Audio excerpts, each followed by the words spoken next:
সকাল সকাল অনেকগুলো আম নিয়েছি, এইগুলো কি করব আজকে থাকছে সেটা নিয়ে ভিডিও। হ্যালো এভরিওয়ান, আসসালামু আলাইকুম। সবাই আপনারা কেমন আছেন, কি অবস্থা সবার?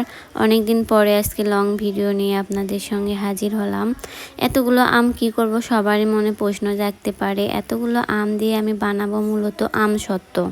এখন যেহেতু আমের সময়, প্রায় ভিডিওতে সবার দেখা যায় আমসত্ত্ব বানাচ্ছে, তো আমিও আজকে ট্রাই করে দেখি আমসত্ত্বগুলো কেমন হয়, আমি বানাতে পারি কি না, বা নিজের হাতে বানিয়ে খেতে কেমন লাগে। সকালে উঠে সর্বপ্রথম আমি আম নিয়ে বসে পড়েছি, যেহেতু রোদ আবার চলে যাবে, রোদ চলে গেলে তো তেমন শুকাবে না, এই জন্য সকাল সকালে মা এখানে আমগুলো ছিলে দিচ্ছিল আর আমি আম থেকে দরগুলো বের করে নিচ্ছিলাম। যেগুলো আঁশওয়ালা আম ওগুলো আমসত্ত্ব তেমন ভালো হবে না, যেগুলো আঁশ নেই সেগুলো আমের আমসত্ত্ব খুব ভালো হবে। আর এখানে আমার দুই ধরনের আমই ছিল, তো কি করার, যেগুলো আছে সেগুলো দিয়েই তো বানাতে হবে।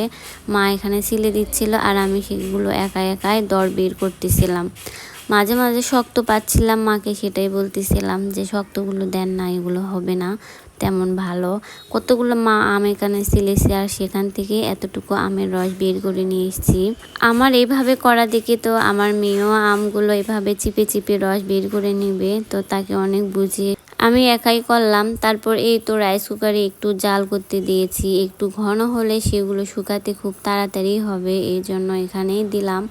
আমার পাতিল তো দেখাইছি গত ভিডিওতে, কালাভুনা খাইতে গিয়ে পুড়ে গেছে, এরকম কত যে কালাভুনা হয়েছে আর আমার পাতিল নষ্ট হয়েছে সেটা বলার বাহিরে।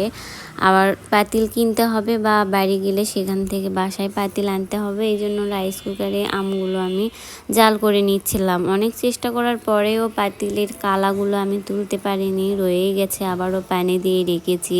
যেহেতু সকাল সকাল কাজ করতে লেগে পড়েছি, ওয়েদারটা অনেক সুন্দর মাশাল্লাহ। এখানে সবগুলো থালে আমি তেল মাখিয়ে নিচ্ছিলাম। আম দিলে যেহেতু শুকানোর পরে আমসত্ত্বগুলো ভালোভাবে উঠে, এই জন্য বাসায় আমসত্ত্ব রোদে দেওয়ার মতো কিছুই ছিল না, এই জন্য প্লেটে করে দিচ্ছিলাম। হবে কি না সেটাও এখনও আমি জানি না, কি হবে দেখা যাক দেওয়ার পরে, যেহেতু প্রচণ্ড পরিমাণে রোদ হচ্ছে। যদি শুকায় তাহলে ভালো, আর যদি না শুকায় তাহলে তো করার কিচ্ছু নাই। আমার চেষ্টা আমি করে যাচ্ছি, আর কথাই তো আছে একবার না পারিলে দেখো শতবার।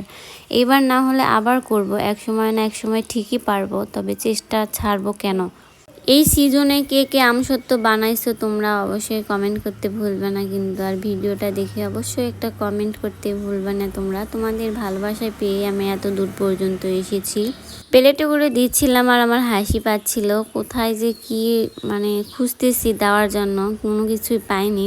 মূলত পরে প্লেটে করে দিয়েছি, তারপরেও বেঁচে গিয়েছিল, চিন্তায় পড়েছি কোথায় দিব। যেটাই হয়ে যাক না কেন আমগুলো তো নষ্ট করা যাবে না, যেহেতু আমসত্ত্ব খাবো বলে কথা, যেখানে না হোক দিতে হবেই।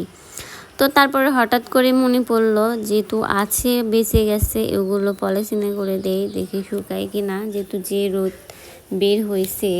আমার মেয়ে তো আমাকে সাহায্য করতে শুরু করে দিয়েছে। আসলে মেয়ে বাচ্চা হলে এইরকমই, মায়ের সাথে সাথে সব কাজ করার ইচ্ছা জাগে আর কি, আর অবশ্যই করেও। আমার মেয়ে অনেক লক্ষ্মী একটা মেয়ে, যখন আমি যে কোনো কাজ করি না কেন বলে আম্মু আমাকে দাও, করব বা করে দে, এইরকম।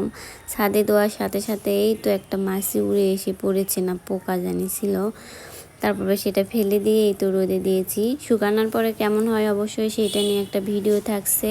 তারপরে সামনে তাকিয়ে দেখি ওয়াও কত সুন্দর সকাল সকাল ফুল ফুটেছে, ফুলগুলো দেখতে অনেক সুন্দর লাগতেছিল। ফুল তো সবারই পছন্দ, কার না ভালো লাগে না, আমার তো খুবই পছন্দ।